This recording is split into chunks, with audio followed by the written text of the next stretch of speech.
የኢትዮጵያ ሕዝባዊ አብዮታዊ ፓርቲ ኢህአፓ እየተዘጋጀ የሚቀርብ ፍኖተ ዲሞክራሲ የኢትዮጵያ አንድነት ድምፅ ነው። ጤና ይስጥልኝ፣ እንደምን አመሻችሁ አድማጮቻችን። ዛሬ ረቡዕ መጋቢት 24 ቀን 2017 ዓ.ም ነው። የደምቢ ዶሎ ዩኒቨርሲቲ ተማሪዎች የነበሩትና በአክራሪ የኦሮሞ አሸባሪዎች የታገቱት ተማሪዎች ጉዳይ እስካሁን እልባትን አላገኘም። ብዙዎቹ ልጃገረዶች የሆኑት እነዚህ የአማራ ወጣቶች ከታገቱ ረቡዕ መጋቢት 24 ቀን 2015 ቀናት አለፋቸው።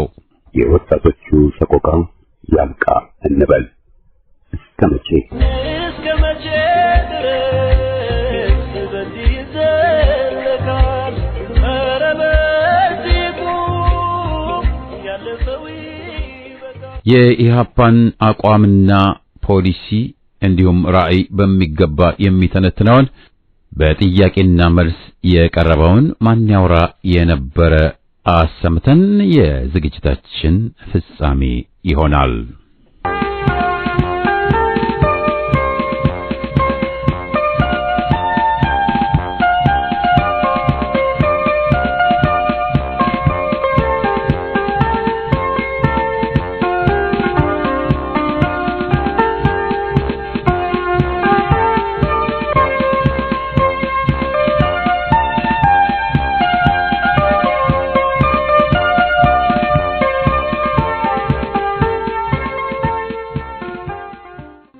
ማን ያውራ የነበረ ቁጥር 13 ለኢትዮጵያ ሕዝብ መብትና ለሀገር ክብር ታግሎ ከፍተኛ መስዋዕትነት በከፈለው በኢህአፓ ላይ ይህ ነው የማይባል የስም ማጥፋት ዘመቻ በወንጀለኞችና የታሪክ ላጲሶች በመካሄዱ ማን ያውራ የነበር ብለን በቀጣዩ ሐቁን ለማስጨበጥ ስንጥር ቆይተናል። ይህንኑም በመቀጠልና የተነዙትንና ከቅርብ ጊዜ ወዲህ ደግሞ በዋሾቹ ስብስብና ጥርቅም እየተረጨ ያለውን ቅጥፈት በተመለከተ በቀጥታ ጥያቄዎቹን በማንሳት መልስ እንሰጥባቸዋለን። ሐሰት ሲደጋገም እውነት ባይሆንም ያላወቀን፣ ያልጠየቀን፣ ያላነበበን ሊያደናግር ስለሚችል ግልጽ በሆነ መንገድ ሐቁን ለማስፈር እንሞክራለን። ይህ ደግሞ ዘማቾቹን አደብ ያስገዛቸዋል የሚል ግምት ባይኖረንም ሊደናገር ለሚችለው ክፍል በተለይም በዚያ ትግል ዘመን ጨቅላ ለነበሩትና ላልተወለዱት ለዛሬዎቹ ወጣቶች ይጠቅማል በሚልም ነው። በጥያቄው እንጀምራለን። በቅድሚያ መገለጽ ያለበት እነዚህ በኢህአፓ ላይ የማያቋርጥ ዘመቻ የሚያካሂዱት እነማን እንደሆኑ ነው። ለምንስ ነው ጸረ ኢህአፓ ዘመቻ የሚያካሂዱት? መልስ፣ ጥርቅሙ ብዙ አይነት ጉዶችን ያቀፈ ነው። በቅድሚያ ወያኔ አለ። ወያኔ ለምን በጸረ ኢህአፓ ዘመቻ እንደሚሰማራ መጠየቅ አያሻም። ከወያኔ የተለጠፉ ሌሎቹ በተለይም ኢህአፓንና ህዝብን የከዱትም ያው ናቸው። ከዚያ ለጥቆ ደግሞ ህዝብን በሽብር የፈጁት የዘመነ ደርግ አውሬዎች አሉ። ግማሾቹ ተሰደዋል፣ ግማሾቹ በእስር ላይ ናቸው።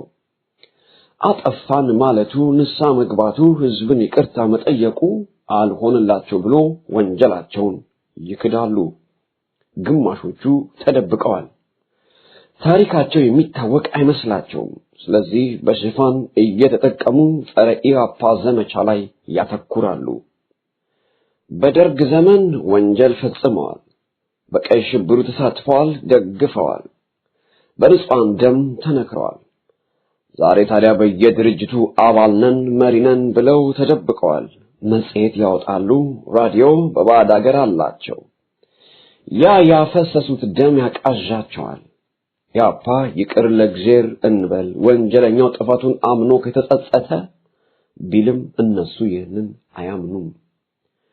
እነ ለገሰ አስፋውና ፍቅረ ስላሴ ወግደረስ ያጠፋ ነው የለም ብለው በወያኔ ፍርድ ቤት ሲጮሁና የትላንት ወዳጆቻቸው ምስክር ሆኖ ሲዋሹላቸው፣ ሌሎች ደግሞ ጅብ ከማያውቁት ሀገር እንደሚባለው ወደ ባድ ዘልቀው ከኛም በላይ ኢትዮጵያዊ ላሳር ብለው በኢህአፓ ላይ ያው ደርጋዊ መርዛቸውን ይረጫሉ።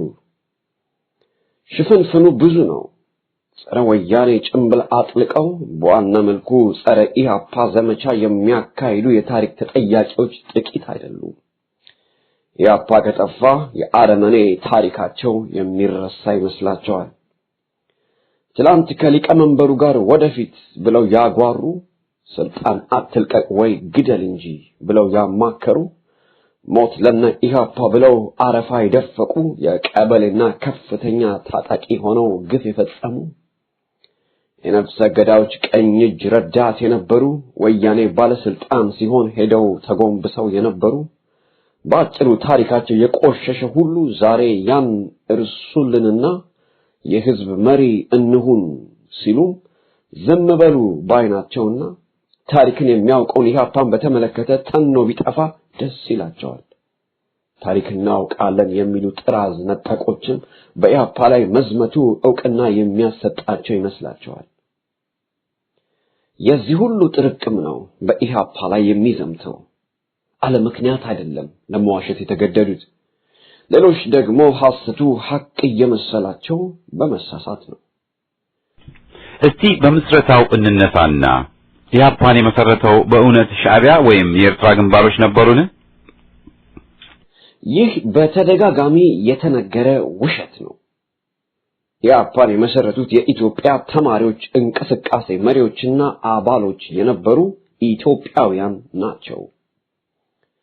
ከተማሪ ማህበር ባሻገርና በላይ ትግሉ በፖለቲካ ድርጅት መልክ መካሄድ አለበት ብለው ያመኑና በልዩ ልዩ ቦታ የነበሩ እነዚህ ታጋዮች ተቀናጅተውና በተለይም በአገር ቤት ከነበሩ ጋር ተያይዘው በ1964 ዓመተ ምህረት ኢህአፓን መሰረቱ።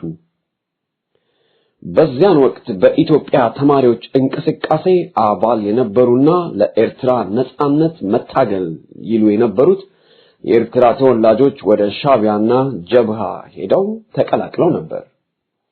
ያን አቋም ይዘው በእንቅስቃሴው አልቀጠሉም። በእንቅስቃሴው የነበሩ ኢትዮጵያውያንን ውልደታቸው ከኤርትራ ስለነበር ብቻ ወደነ ጀብሃና ሻዕቢያ መለጠፉ ስህተት ነው። ወያኔና ሻዕቢያ ስልጣን ሲይዙ የተሸበሩ ክፍሎች ተስፋ የቆረጡ ድሮም ቢሆኑ እነሱ ናቸው ሁሉን ያካሂዱት የሚል እጅ የሰጠ የዝቅተኝነት ስሜት ያንጸባርቃሉ። ይህ ግን መሰረተ ቢስ ነው። የኢትዮጵያ ተማሪዎች እንቅስቃሴ ራሳቸውን በቻሉ ምሁሮች የተመራ ለኢትዮጵያ የታገለ እንቅስቃሴ ነበር። ኢህአፓም ሲመሰረት ጀምሮ ይዘቱ ህብረ ብሔራዊ ነበርና በውስጡ የነበሩት ከልዩ ልዩ ብሔረሰብ የተወለዱ ኢትዮጵያውያን ነበሩ ናቸው። ከኤርትራ ግንባሮች ጋር ኋላ ያደረገው ግንኙነት ደግሞ ትግሉ ግድ የሚለው ነበር። ጥያቄ: ግንኙነቱ እንዴትና ለምን ተመሰረተ? መልስ: ኢህአፓ የነበረውን ስርዓት በትጥቅ ትግል ማስወገድ የግድ ነው ብሎ ያመነ ድርጅት ነበር። ስለዚህም የታጠቀ ኃይል በመጀመሪያ አሰልጥኖ ሊያስገባ ያሰበው በባሌ በኩል ስለነበር በወቅቱ የጫካ ትግል ይመሩ ከነበሩት ከነዋቆ ጉቱ ጋር በሶማሊያ በኩል ለመገናኘት ጥሯል። በዚያድ ባሬ መንግስት ሻጥር ይህ ጥረት ሳይሳካ ሲቀር ደግሞ በሱዳን በኩል ሌላ ሙከራ ተደርጎ ይህም አልተሳካም። በመጨረሻ በትግራይ በተለይም በአዲ ኢሮብ በኩል መጀመር የተባለው በግድ ከኤርትራ ግንባሮች ጋር ግንኙነትን የሚጠይቅ ነበር። በዚያ ለማለፍ ኢህአፓ በመጀመሪያ የነበረው ግንኙነት ከጅሃብ ጋር ነበር። ኋላ ደግሞ ሻዕቢያ ሲቋቋም ከነሱ ጋርም ተገናኝቷል። የኤርትራ ግንባሮች መሰረታቸውን አስተካክለው በጋራ ለኢትዮጵያ እንዲታገሉ ይጥር ነበር። የህዝብን መብት አውቃለሁ ቢልም ለግንባሮቹ ሙሉ ድጋፍን የሰጠበትና ለህዝብ ይጠቅማሉ ያለበት ጊዜ ፈጽሞ የለም። ሻዕቢያ ኤርትራ ቅኝ ግዢ ናት በሉ ያለውን ኢህአፓ አልቀበል ስላለ ተሯሩጦ ወያኔን ምስረታ ሂደቱን ደግፎ በትግራይ የሚያገለግለውን ቡድን ቀድሞ ወደ ትግራይ አስገባ።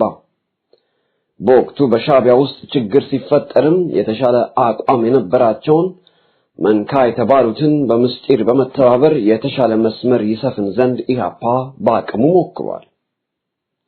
ጀብሃም የፋሉል ችግር ሲነሳበት ተመሳሳይ እርምጃን ኢህአፓ መውሰዱ ይታወቃል። በአጭሩ ኢህአፓ ትግሉን ወደፊት ለማራመድ መውሰድ የነበረበትን ግንኙነት ቢያደርግም ዓላማውን ወይም መርሁን ወይም የኢትዮጵያን ጥቅም አሳልፎ አልሰጠም። በቅርቡ በሀገር ቤት በየወሩ እየታተመ የሚወጣ መጽሔት ላይ አንድ የኢህአፓ መስራች ነበርኩ ግን በኤርትራ ጥያቄ ተለይቼ መኢሶን ሆንኩ የሚል ግለሰብ ድርጅቱ ከግንባሮቹ ነበረው ስለሚለው ግንኙነት የጻፈውን አንብበናል። ሌሎች ደግሞ እነ ኢህአፓ ወይም የተማሪው እንቅስቃሴ በግንባሮቹ ተዛውረው የመገንጠልን አማራጭ ደገፉ ይላሉ። አንድ በአውሮፓ ያለ የደርግ ዘመን የደርግ ደጋፊ የነበረ ምሁር ደግሞ ሻዕቢያና የአሜሪካው ሲአይኤ ኢህአፓን የመሰረቱት የመሩት እስከ ማለትም ደርሷል። ሐቁ የቱ ነው? ኢህአፓ በአረቦች በነሻዕቢያና በአሜሪካ የስለላ ድርጅት ተካሄደ ብሎ መለፈፉ ያዋጣኛል ብሎ የጀመረው ደርግ ነበር። ልጆቹና ሎሌዎቹ ቀጥለውበታል። የአረብ ፔትሮ ዶላር ወይም የቤንዚል ገንዘብ ይሰጠዋል ሲባል ነበር። ግራ ክንፉ ደርግ እንግዲህ ኢህአፓን በአሜሪካና በአረብ አድሃሪዎች ቅጥረኝነት ሲከስ መሆኑ ነው። የደርግ ምሁሮች የነበሩና ሰነዱን ሲተረጉሙና ተራማጅ ነው ሲሉ የነበሩ ይህን ሐሰት ቢነሱ አይገርመንም። ኢህአፓ ለኢትዮጵያ ሉዓላዊነት የታገለ ጸረ ኢምፔሪያሊስት ድርጅት ነበር። መስራች ነበርኩ ወደ መኢሶን ገባሁ ባዩ ግለሰብ ዋሾ ቁጥር 1 ነው። የመስራች ትርጉም እስካልተቀየ ድረስ በኢህአፓ መስራች ጉባኤ ተገኝቶ ወደ መኢሶን የገባ በህይወት ያለ ግለሰብ አንድም የለም። በህዋስ የኢህአፓ አባል ሆነው ወደ መኢሶን ከሄዱት 3 ግለሰቦች መሃል ሁለቱ በደርግ ሲገደሉ አንዱ አሁንም በእርግጥ በህይወት አለ። ዋናው ግን ኢህአፓ ከግንባሮቹ ገጥሞ አጀንዳ አራመደ ወይም ደገፈ የሚለውን ለማናፈስ ነውና ይህ ደግሞ ሐሰት ነው። የህዝብን ትግል መደገፍ ሌላ፣ ግንባርን መደገፍ ሌላ የሚለውን አቋም ያውም ኢህአፓ የረሳ ወይም ቸል ያለ አልነበረም። የመገንጠልን መብት ኢህአፓ ያውቅ ነበርን? በቅድሚያ ኢህአፓ ከመፈጠሩ በፊት የብሔረሰብ ጥያቄዎችና አመጾች ነበሩ። የጀብሃ ትግል ሲጀመር ይህ ነው የሚባል የተማሪ እንቅስቃሴ በሀገራችን አልነበረም። የነዋቆ ጉቱ የባሌ ትግል፣ የኦጋዴን አመጽ፣ የሜጫ ቱለማ ትግል ወዘተ ሁሉም ኢህአፓን በአመታት ይቀድማሉ። ስለዚህ ኢህአፓ ወይ የተማሪውን እንቅስቃሴ ያልነበረን ችግር ቆፍረው አውጥተው እባካችሁ ተነሱና ተገንጠሉ አላሉ። የእኩልነትና የመብት ችግር ነበረ፣ እንገንጠል ያሉ ነበሩ። ህዝብን በህብረት ለማታገልና የሀገርን አንድነት ለመጠበቅ ምን አቋም መያዝ አለብን ለሚለው በእነ ኢህአፓ የተሰጠው መልስ የራስን እድል በራስ እስከ መወሰን ድረስ የሚለውን ማወቅ የሚል ነበር። ይህ ደግሞ ያኔ እንቅስቃሴዎችን የሚመራ በነበረው ርዕዮተ ዓለም መሰረት የመገንጠልን መብት ማወቅ መገንጠልን ከመደገፍ በተለየ መልክ መቀበል የሚል ነበር። ስለዚህ መብት ቢያውቅም መገንጠል ደግሞ አይበጅም ሲል ኢህአፓ ግልጽ አቋም ያዘ። ለዚህም ነው ከመጀመሪያ ጀምሮ የኤርትራን ቅኝ ግዛትነት ያልተቀበለው፣ የወያኔን የግንጠላ ማኒፌስቶ የተቃወመው። ለመሆኑ ዛሬ ኢህአፓን የሚያወግዙት ክፍሎች ያኔ ከጠባቦች ወይ ከጨቋኞች ይታገሉ ነበር? ሌላ የተሻለ አማራጭን አቀርበው ነበር? ደርግ በአስመራም ሲጨፈጭፍ አወገዙትና ከወንድም እህት የኤርትራ ህዝብ ጎን ቆሙ ወይስ በለው ብለው ግፍን አጀቡ? ስለዚህም ኢህአፓ እውን የግንባሮቹ ጭፍን ወዳጅና ደጋፊ ከነበር ለምንስ ሊያጠፉት በየፊናቸው ተንቀሳቀሱ? የሐሰት ፕሮፓጋንዳው ከሐቁ ጋር የተጣላ ነው። ሐቁ የሚያሳየው ኢህአፓ ኢትዮጵያዊ አቋሙን ይዞ መቀጠሉንና በዚህም የተነሳ በነሻዕቢያም በባዕዳንም መጠቃቱን ነው። ኢህአፓ ሀገር ብሎ ሲታገል ለህዝብ አንድነት ሲዋደቅ በነበረ ጊዜ ዛሬ ሀገር ወዳድነን ባዮች ግን ወይ ከጨቋኞች ጋር ገጥመው የህዝብን አንድነትን የሚጎዱ ነበሩ ወይም ከጠባቦቹ ጋር ሸብረብ ሲሉ የነበሩ ናቸው። ወያኔ ለስልጣን ሲበቃም ባልተናነሰ ጠባብነት ወይም ትምክት ጎዳና የተጓዙት ዛሬ ተመልሰው ኢህአፓን ሊከሱ የሞራል ብቃት ሊኖራቸው አይችልም። እነ ወያኔ ኢህአፓን አባይ ኢትዮጵያ ወይም የትልቋ ኢትዮጵያ ጠበቃ ብለው በእነሱ ቤት በክፉ ሲሰይሙት ይህ ራሱ የሚያሳየው የኢህአፓ አቋም ምን እንደነበረ ነው። ኢህአፓ ሀገርን የሚጎዳ አቋም ይዞ በነበረ ሀገርን ሊገነጥሉ በተነሱት ባልተወገዘም ባልተወጋም ነበር። በሌላ በኩል ደግሞ በአገራችን የነበረውና ያለው የእኩልነት መጥፋት የሚክዱና በትምክት የሚዋጡ ክፍሎች ደግሞ ኢህአፓ የህዝብ መብትና እኩልነት ይከበር ሲል ያማቸዋል። ስለዚህም ገንጣይ ብለው ሊከሱት ይፈልጋሉ። ህብረ ብሔራዊ ይዘቱ ይጎረብጣቸዋል።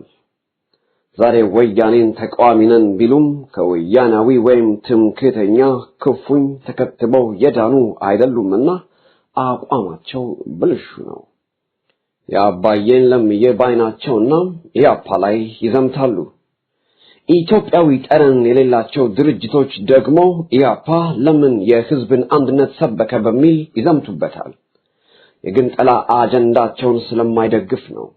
ኢህአፓና የኦሮሞ ህዝብ ትግል በሚለው ጽሑፍ ድርጅቱ በዚህ ላይ በሰፊው ተችቷል። በአጠቃላይ በድርጅት ደረጃ ለትግሉ አስፈላጊ የሆኑ ግንኙነቶችን መመስረት ማለትና የሌሎችን አቋም ውጦ ማስተጋባት ወይም በጭፍን መደገፍ ማለት በጣም የተለያዩ ናቸው። ቢያንስ ለኢህአፓ ወያኔ የደርግና የወያኔ የገደል ማሚቴዎች ይህ ባይገባቸው አይገርምንም።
ጆሮ ያለው ይስማ ዓይን ያለው ይይ ስለተባለ ሁሌም ባለው ይገለገላል ማለት ስላልሆነ ደግመን ደጋግመን የነበረውን በማቅረብ የታሪክ በራዦቻችንን ሴራ ለማክሸፍ ትግላችን ይቀጥላል። ስለዚህም ማን ያውራ የነበረ በጥያቄና መልስ መልክ ይቀርባል። ጥያቄ ኢህአፓ ለስልጣን እንጂ ለህዝብ አልታገለም፣ አይታገልም። አባሎቹ ከሀገር ይበልጥ ድርጅታቸውን ያስቀድማሉ። በቅርቡ አንድ ደራሲ የሆኑ አዛውንት በአንድ መጽሔት ሲተቹ ኢህአፓ አናርኪስት፣ ኒሂሊስት፣ አጥፊ እንጂ ገንቢ አልነበረም ይላሉ። ለዚህ ምን ምላሽ ይሰጣል? አዛውንቱ ኢህአፓ ጨቋኙን ስርዓት መጣል ማውደም ይፈልጋል ማለታቸው ከሆነ ልክ ናቸው። ግን የድርጅቱ ዓላማ ያለውን ማስወገድ ብቻ ሳይሆን የተሻለና ሌላ በይዘቱና በአይነቱም የተለየ ህዝባዊ ስርዓት ለመመስረት ነበር ነው። ፕሮግራም ያወጣው ለምንና ለማን እንደምንታገል ድልን ከተቀዳጀን ደግሞ ምን አይነት ስርዓት ይመስረት ብለን እንደምናምን ለማሳየት ነው። ከዚህ ባሻገር ግን የሀገራችን ምሁሮች እንደ ኮሎኔል መንግስቱ ጥራዝ ነጠቅ ሆነው የሆነ ያልሆነውን ቃል ባይወረውሩ ተገቢ ነው። አናርኪስት ወይም ስርዓት አልበኝነት የፖለቲካ ርዕዮትና አቋም ነው። ኒሂሊዝም የሚባለው እንዲሁ ከኢህአፓ አቋም ጋር አንድ አይደሉም። ኢህአፓ የታገለው ለስልጣን ነው የሚሉ ክፍሎች የወነጀሉ ያጋለጡ ከመሰላቸው ተሳስተዋል። የፖለቲካ ትግል ማሰሪያው መዳረሻው የፖለቲካ ስልጣን ነው፣ ሌላ አይደለም።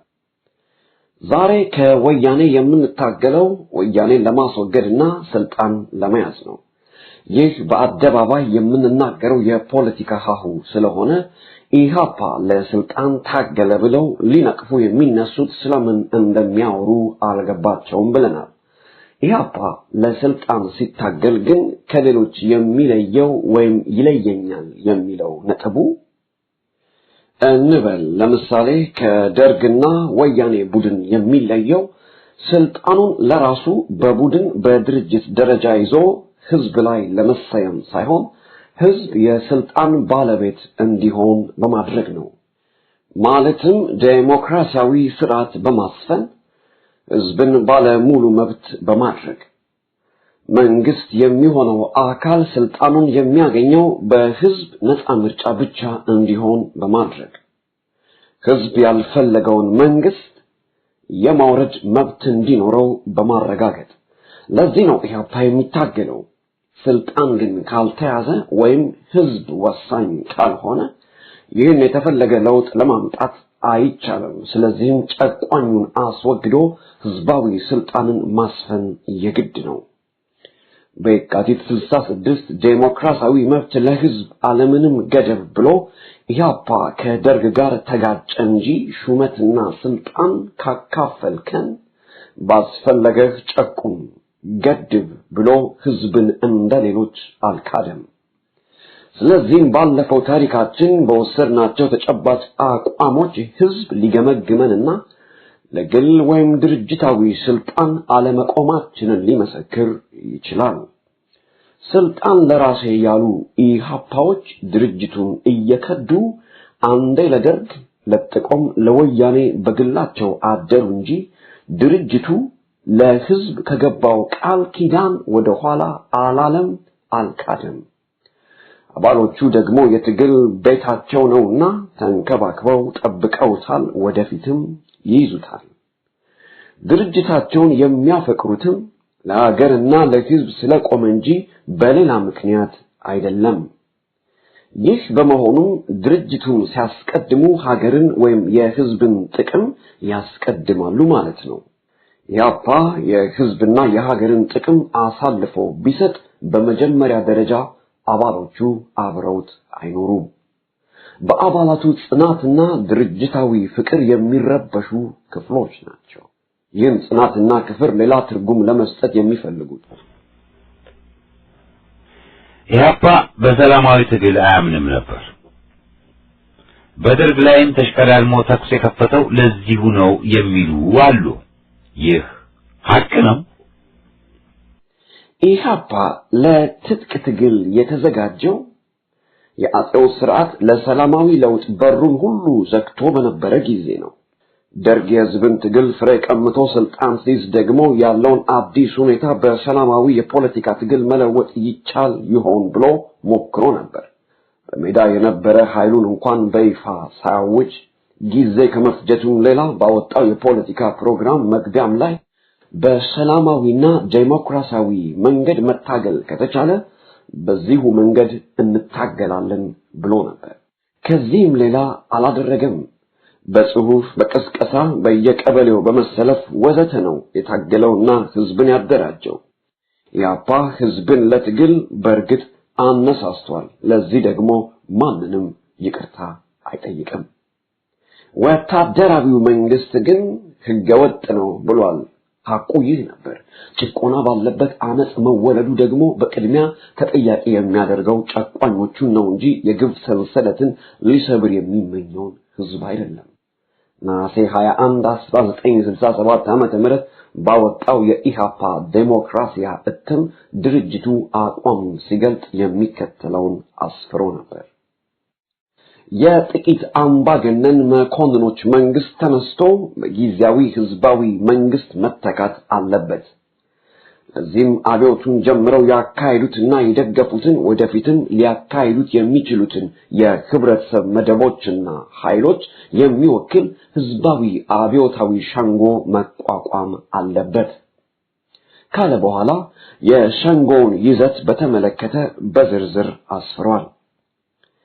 በዚሁም ሰነድ ደግሞ የኤርትራ ጉዳይ ሀገርን እየጎዳ ያለው ጦርነት ቆሞ በዲሞክራሲያዊና ሰላማዊ መንገድ መፈታት አለበት ብሎ በጊዜ ጠቁሞና አሳስቦ ነበር። ይህ ብቻ ሳይሆን ሌሎችም ኃይሎች በትግል ላይ እንደነበሩ በመገንዘብ በመነሻ የፖለቲካ ፕሮግራም መሰረት ተቃዋሚ ኃይሎች እንዲተባበሩና ህዝባዊ ዴሞክራሲያዊ የህብረት ግንባር እንዲመሰርቱ ጥሪ አድርጎ ነበር። በዚህ መልክ ነበር የታገለው ኢህአፓ። ዛሬ የሰላማዊ ትግል ትርጉም የጠፋባቸው ክፍሎች አንድ ድርጅት በስልጣን ያለውን ኃይል ይውረድ ካለ ለማውረድም ህዝብን ካደራጀና ካታገለ ሰላማዊ ትግልን የተወ ይመስላቸዋል። ሰላማዊ ትግል ማለት ጠባይን አሳምሮ ለገዢው ቡድን ታማኝ ተቃዋሚ መሆን እየመሰላቸው ነው። ስህተቱ ከነሱ እንጂ ከኢህአፓ አይደለም። የመኮንኖችን ቡድን ኢህአፓ በትግል አስጨንቋል፣ አራውጧል። በፖለቲካው ትግል መስክም አሸንፈውም ነበር ማለት ይቻላል። ለተሸነፉ ጦርነት አወጁበት። ኢህአፓ በከተሞች አንዲትን ጥይት ከመተኮሱ በፊት ደርጉ በህዝቡ ድርጅቶችና መሪዎቻቸው ላይ፣ በኢህአፓ አባላት ላይ፣ በተቃዋሚዎች ላይ፣ በተቃወሙ ወታደሮችና መኮንኖች ላይ፣ በአርሶ አደሮች ላይ ወዘተ በአዲስ አበባ በክፍለ ሀገር የግድያ እርምጃ ወስዷል። ቀይ ተብሎ ገና ያልተሰየመ ሽብር ይካሄድ ነበር። አሁን ተፈላጊው የጅሞት ፈር ጥይት እንጂ ዴሞክራሲ አይደለም ብለው ያጓሩና መኮንኖች አማካሪዎቻቸው በኢህአፓ ላይ በይፋ ጦርነት እስኪያውጁ ድረስ ግን ከግድያ አልተቆጠቡም ነበር። ይህን ሀቅ የሀገራችን ህዝብ በግልጽ ያየውና የሚያውቀው ነው። ኢህአፓ የመከላከል እርምጃ መውሰድ የጀመረው ከዚህ ሁሉ በኋላ ነው። ዛሬ የቀድሞው ደርግ መሪዎች አማካሪዎቻቸውና ምስክሮቻቸው ሌላ ቢያወሩ ይህ የማይደበቅ ሀቅ ነው።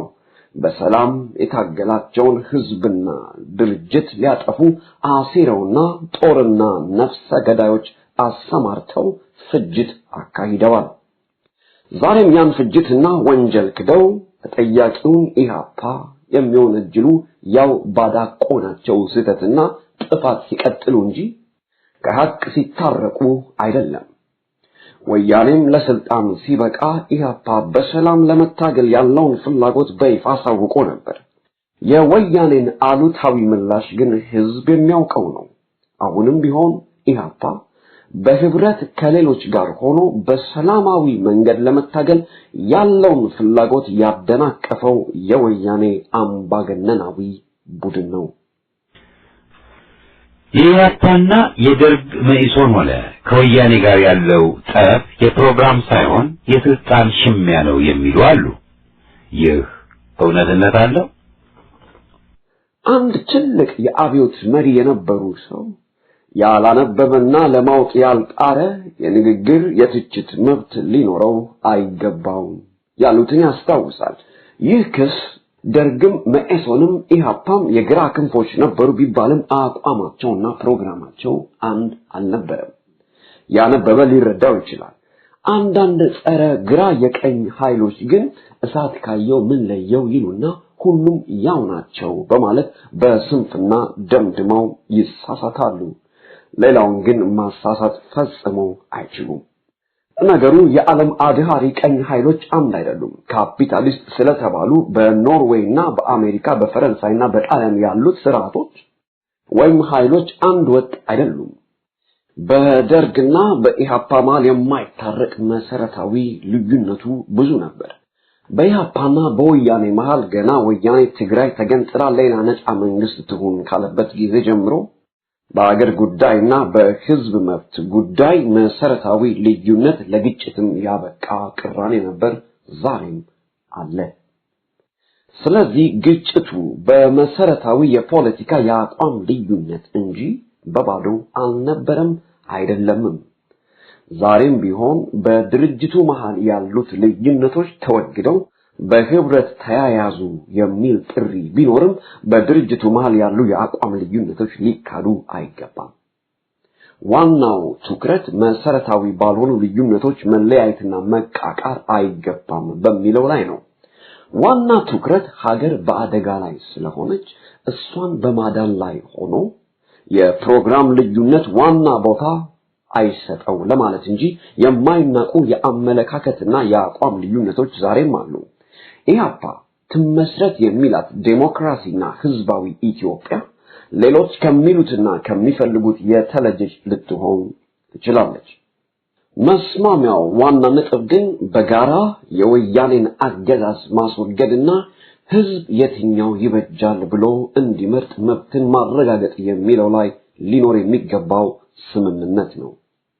ደርግ ለምርጦች ወታደራዊ አምባገነንነት ሲቆም ኢህአፓ ለህዝባዊ ስልጣንና ሁሉን አቀፍ ጊዜያዊ ህዝባዊ መንግስት ነበር የቆመው። መኢሶን ከደርግ ጋር በሂሳዊ ድጋፍ ማበር ሲል ኢህአፓ ይህን አማራጭ ተቃውሟል። ወያኔ የብሔረሰብ ቅራኔ ዋናው ነውና ሁሉም ተገንጥሎ የየራሱን ነፃ መንግስት ይመስርት ወዘተ ሲልም ኢህአፓ የጭቁኑ ህዝብ መብት በተከበረባት ኢትዮጵያ አብሮ መኖር ያስፈልጋል፣ ይቻላል ወዘተ ብሎ ግልጽና ጥርት ባሉ አቋሞች መሰረት ተለይቶ ቆይቷል።